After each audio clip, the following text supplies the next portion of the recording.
त्योहार तो हिंदुस्तान में बहुत से मनाए जाते हैं, लेकिन एक त्योहार ऐसा भी है जिसमें लोग ताज़ा खाना बनाने की जगह बासा ठंडा खाना खाने में विश्वास रखते हैं। जी हाँ, सही सुना आपने। न गर्मागर्म पुड़िया, न छौंक लगी दाल, न ताज़े पराठे, सब कुछ ठंडा। और इस दिन जो पकवान बनते हैं वो एक रात पहले ही बनाए जाते हैं। अब आप सोच रहे होंगे, ऐसा क्यों? क्या होली के डर से किचन में बिल्ली बैठी है, या फिर ये आलसी लोगों का कोई सीक्रेट फेस्टिवल है? अरे नहीं, ये है बसोड़ा, शीतला माता का त्योहार। और इसके पीछे एक बेहद रहस्यमयी और जबरदस्त कहानी छुपी है, जो अगर आपने सुन ली तो यकीन मानो अगली बार से आप भी इस दिन ठंडा खाना ही खाओगे। तो अब तैयार हो जाओ, क्योंकि जो कहानी मैं बताने जा रही हूँ उसे सुनकर बसोड़ा के बारे में आपका पूरा नजरिया ही बदल जाएगा। बसोड़ा या शीतला अष्टमी एक ऐसा पर्व है जिसे होली के बाद अष्टमी तिथि को मनाया जाता है। इस दिन शीतला माता की पूजा की जाती है और खास बात यह है कि इस दिन चूल्हा नहीं जलाया जाता, यानी जो खाना बनना था वो एक रात पहले ही तैयार कर लिया जाता है। अब सवाल उठता है, भाई ऐसा क्यों? क्या किसी ने गैस बंद करवा दी थी? तो कहानी कुछ यूँ है।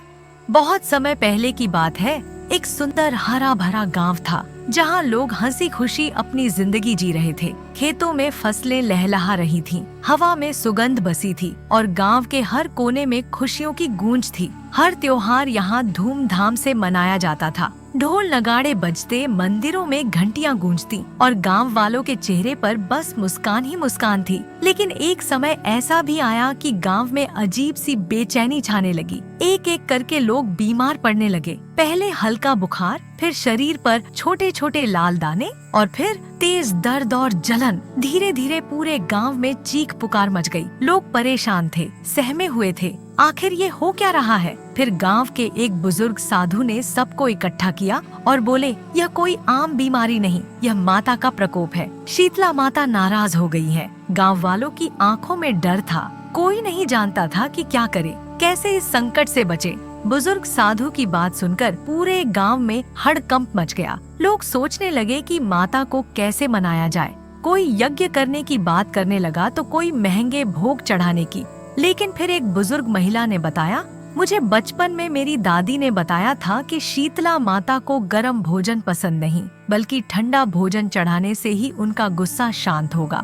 गांव के सभी लोगों ने बिना देर किए बुजुर्ग महिला की बात मानी और ठंडा भोजन अर्पित करने के लिए तैयार हो गए। गांव वालों ने एक रात पहले ही श्रद्धा और विश्वास के साथ भोजन पकाकर रख दिया, ताकि अगली सुबह वही ठंडा भोजन प्रसाद के रूप में शीतला माता को अर्पित किया जा सके। सुबह होते ही पूरे गांव ने माता की स्तुति की, भक्ति भाव से ठंडा प्रसाद चढ़ाया और मन ही मन प्रार्थना करने लगे कि माता उन पर कृपा करे। सभी की आंखों में आशा की किरण झलक रही थी और हर कोई मन ही मन एक चमत्कार की आस लगाए बैठा था। और फिर जैसे चमत्कार ही हो गया। जो बीमार थे वे धीरे धीरे स्वस्थ होने लगे। जिस बुखार ने पूरे गांव को जकड़ लिया था वह धीरे धीरे गायब होने लगा। शरीर पर निकले दाने सूखने लगे और लोगों की पीड़ा कम होने लगी। गांव में जो मायूसी छाई थी उसकी जगह एक नई ऊर्जा और उमंग ने ले ली। गांव वालों को विश्वास हो गया कि माता ने उनकी पुकार सुन ली है। वे खुशी से झूम उठे। माता के जयकारे गूंजने लगे और हर किसी के चेहरे पर संतोष और कृतज्ञता की मुस्कान थी।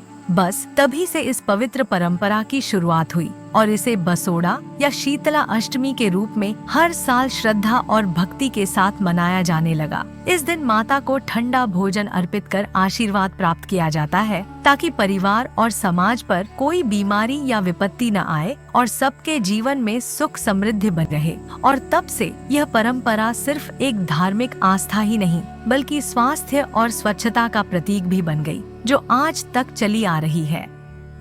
अब ये मत सोच लेना कि वीडियो पूरी हो गई और तुम भाग सकते हो। ऐसा नहीं है कि बस ठंडा खाना खा लिया और सब हो गया। शीतला माता की पूजा में भी कुछ नियम होते हैं और अगर वो फॉलो नहीं किए तो माता का मूड भी खराब हो सकता है। जब इतनी देर सुन ही लिया तो बस 2 मिनट और रुको, क्योंकि अब जो बताने वाली हूँ वो सबसे जरूरी बात है। तो ध्यान से सुनो। यूँ तो शीतला माता की पूजा आप कभी भी कर सकते हैं, माता आशीर्वाद ही देंगी। लेकिन होली के बाद जो अष्टमी आती है उस दिन इस पर्व को शीतला अष्टमी या बसोड़ा के रूप में मनाया जाता है। अब जैसा कि इस पर्व के नाम से ही पता चलता है, बसौड़ा यानी बासा ठंडा खाना, तो अगर आप अष्टमी को ये पर्व मनाना चाहते हैं तो सप्तमी की रात को ही सारा खाना बना लेना।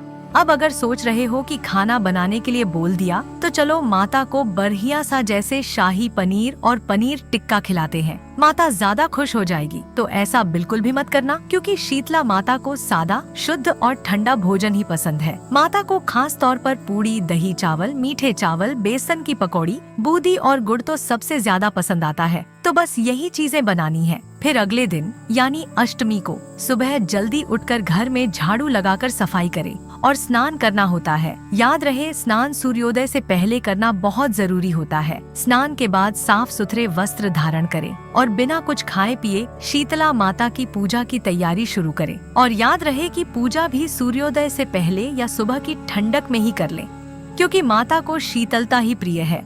अगर घर पर पूजा करना चाहते हैं तो एक साफ चौकी लें।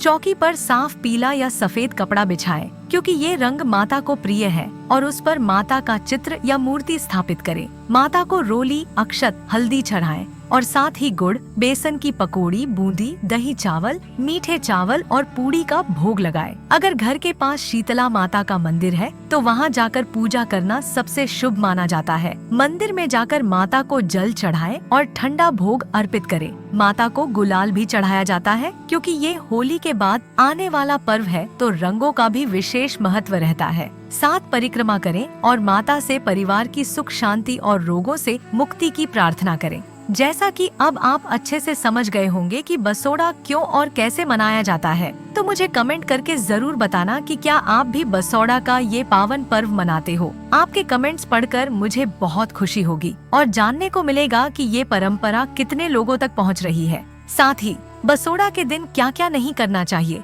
इस पर मैंने एक डिटेल वीडियो बनाई है, तो जब भी समय मिले उसे जरूर देखना। वीडियो को लाइक, शेयर और चैनल को सब्सक्राइब करके अपना प्रेम और आशीर्वाद बनाए रखना। जय श्री हरि।